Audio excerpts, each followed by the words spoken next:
बिस्मिल्लाहिर्रहमानिर्रहीम। अस्सलाम वालेकुम बच्चों, मैं उम्मीद करती हूँ आप सब खैरियत से होंगे और अपने घरों में महफूज होंगे। बेटा, जैसा कि आप सब जानते हैं कि कोरोना प्रॉब्लम की वजह से यूनिवर्सल हाई स्कूल ने ऑनलाइन लेक्चर्स का इंतज़ाम किया है। इस हवाले से मैं मिस इकरा क्लास 7 से आपको इस्लामियात पढ़ाऊँगी। ये हमारा इस्लामियत का 4th लेक्चर है। लेक्चर नंबर 3 में हमने सबक नंबर 1 बिस्मिल्लाहिर्रहमानिर्रहीम की बरकतें का सबक मुकम्मल किया था और होमवर्क में मैंने आपको कुछ क्वेश्चन दिए थे। बिस्मिल्लाहिर्रहमानिर्रहीम की बरकतें में हमने पढ़ा था कि बिस्मिल्लाहिर्रहमानिर्रहीम पढ़ना क्यों ज़रूरी है, इसकी बरकतें क्या हैं, इसके फ़वाइद क्या हैं और कहाँ कहाँ बिस्मिल्लाह पढ़ने का हुक्म दिया गया, और इसके बारे में फ़रमान इलाही और फ़रमान मुस्तफ़ा सल्लल्लाहु अलैहि वसल्लम और सहाबा किराम रज़ियल्लाहु तआला अन्हुम से रेलिवेंट भी पढ़ा था। अब आते हैं पहले होमवर्क की तरफ। मैं आपको होमवर्क टैली करवा देती हूँ। लेक्चर नंबर 3 में जो आपको होमवर्क दिया गया था, सवाल नंबर 5 था आपका, हज़रत जाबिर रज़ियल्लाहु तआला अन्हु बिन अब्दुल्ला से तस्मिया के बारे में क्या रिवायत है। स्टेटमेंट नंबर 12 इसका आंसर है। स्टेटमेंट नंबर 12 में आप लोगों का था, हज़रत जाबिर रज़ियल्लाहु तआला अन्हु बिन अब्दुल्ला से रिवायत है कि जब तस्मिया उतरी तो आसमान पर बादल छट गए और बादल मशरिक़ की तरफ दौड़ने लगे, हवाएं ठहर गईं, समुद्र खामोश हो गया और शैतान पर शोले बरसने लगे। नेक्स्ट क्वेश्चन था आपका, हमें किस किस वक्त बिस्मिल्लाह पढ़नी चाहिए। स्टेटमेंट 15 इसका आंसर था, हमें बिस्मिल्लाह पढ़कर हर काम शुरू करने की आदत डालनी चाहिए। घर में दाखिल होते वक्त और बाहर जाते वक्त, सवारी पर सवार होते और उतरते वक्त, मस्जिद में दाखिल होते वक्त, ठोकर लगते वक्त, खाना खाते और पानी पीते वक्त, किताब पढ़ते या तहरीर लिखते वक्त, अपने रोज़गार का काम शुरू करते वक्त, अलगर सब कामों से पहले बिस्मिल्लाह पढ़नी चाहिए। नेक्स्ट क्वेश्चन नंबर 7 था, रसूल सल्लल्लाहु अलैहि वसल्लम ने बिस्मिल्लाह की बरकत के बारे में क्या फरमाया। स्टेटमेंट 16 इसका आंसर, रसूल सल्लल्लाहु अलैहि वसल्लम ने फरमाया, जब कोई शख्स अपने घर में दाखिल होते हुए और खाना खाते हुए अल्लाह को याद करे तो शैतान अपने चेलों से कहता है कि अब तुम्हारे लिए ना खाना रहा ना ठिकाना। अगर कोई शख्स घर में दाखिल होते वक्त अल्लाह को याद ना करे तो शैतान अपने चेलों से कहता है कि अब तुम्हें रहने का ठिकाना मिल गया। ये आपका होमवर्क था। मैं उम्मीद करती हूँ आपने अपना होमवर्क नीटली अटेम्प्ट किया होगा और अच्छे से अपने क्वेश्चन याद किए होंगे। अब आते हैं अपने आज के लेक्चर की तरफ। आप सब को चैप्टर नंबर 2 आप लोगों को सेंड कर दिया गया है PDF फॉर्म में आप लोगों के व्हाट्सएप पे। आप वहाँ से देखिए।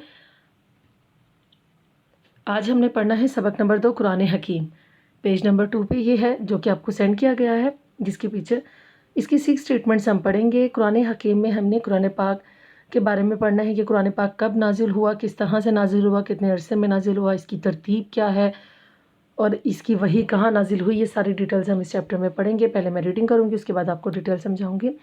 स्टेटमेंट नंबर 1 देखिए, कुरान पाक अल्लाह ताला की तरफ से नाजिल हुआ। स्टेटमेंट 2, कुरान पाक माह रमज़ान में तकरीबन 23 सालों में नाजिल हुआ। स्टेटमेंट 3, कुरान पाक में 30 सिपारे हैं और 114 सूरतें हैं, जिनमें 86 यानी 86 मक्का में नाजिल हुई और 28 यानी 28 मदीना में नाजिल हुई। कुरान पाक की वही हज़रत जिब्राइल लेकर आते थे। लफ्ज़ कुरान के मायने बार बार पढ़ी जाने वाली किताब है। स्टेटमेंट 6 देखिए, कुरान पाक के कुल रुकू 558 यानी 558 और आयात 6666 यानी 6666 आयात हैं इसकी। ये 6 स्टेटमेंट्स हैं इसकी। अब देखिए बेटा जी, पहले आपको एक बात क्लियर कर दूं जो कि लास्ट लेक्चर्स में भी बता चुकी हूँ कि आप लोगों को इन्हीं स्टेटमेंट्स को मुकम्मल तौर पे याद करना होता है। इन्हीं में से आपकी ऑब्जेक्टिव एंड क्वेश्चंस बन के आते हैं। जैसे कि आप फर्स्ट स्टेटमेंट में देखिए, कुरान पाक अंडरलाइन हुआ है, आप अल्लाह ताला को भी अंडरलाइन कर लीजिए, इंपॉर्टेंट वर्ड है। कुरान पाक अल्लाह ताला की तरफ से नाजिल हुआ है। कुरान पाक जो है वो अल्लाह अज़्ज़ व जल की तरफ से नाजिल शुदा किताब है। और किस पर नाजिल हुई थी? हमारे प्यारे नबी हज़रत मोहम्मद सल्लल्लाहु अलैहि वसल्लम पर कुरान पाक नाजिल हुआ था।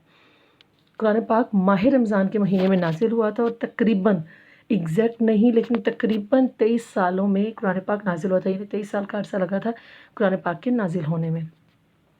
कुरान पाक में जो सिपारे हैं वो टोटल 30 सिपारे हैं। 114 इसमें सूरतें हैं। इसमें से 86 सूरतें मक्का में नाजिल हुई थी, उन्हें मक्की सूरतें कहा जाता है, और 28 सूरतें मदीना में नाजिल हुई थी, उन्हें मदनी सूरतें कहा जाता है।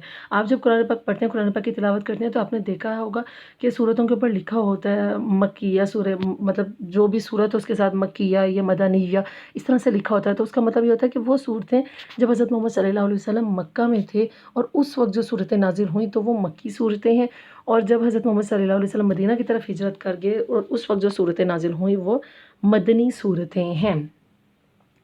कुरान पाक की वही हज़रत जिब्राइल अलैहिस्सलाम लेकर आते थे। कुरान पाक की वही जब भी आती थी, यानी कुरान पाक की कोई जो आयत नाजिल होती थी हज़रत मोहम्मद सल्लल्लाहु अलैहि वसल्लम पर, तो वह हज़रत जिब्राइल अलैहिस्सलाम ही लेकर आते थे। लफ्ज़ कुरान के मायने बार बार पढ़ी जाने वाली किताब है।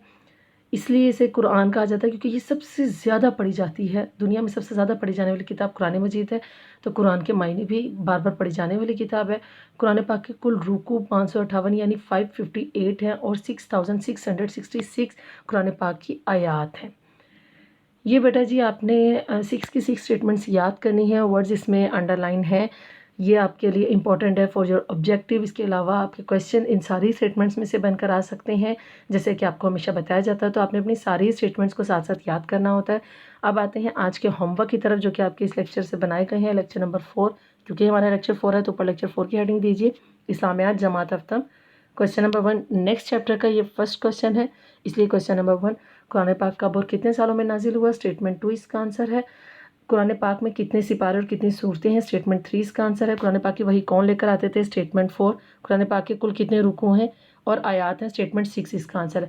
آپ نے یہ اپنے ہوم ورک میں کرنا ہے، انشاءاللہ لیکچر نمبر 5 میں ہم اس کی نیکسٹ 5 اسٹیٹمنٹس پڑھیں گے۔ اس وقت تک اپنا بہت سارا خیال رکھیے۔ اللہ حافظ۔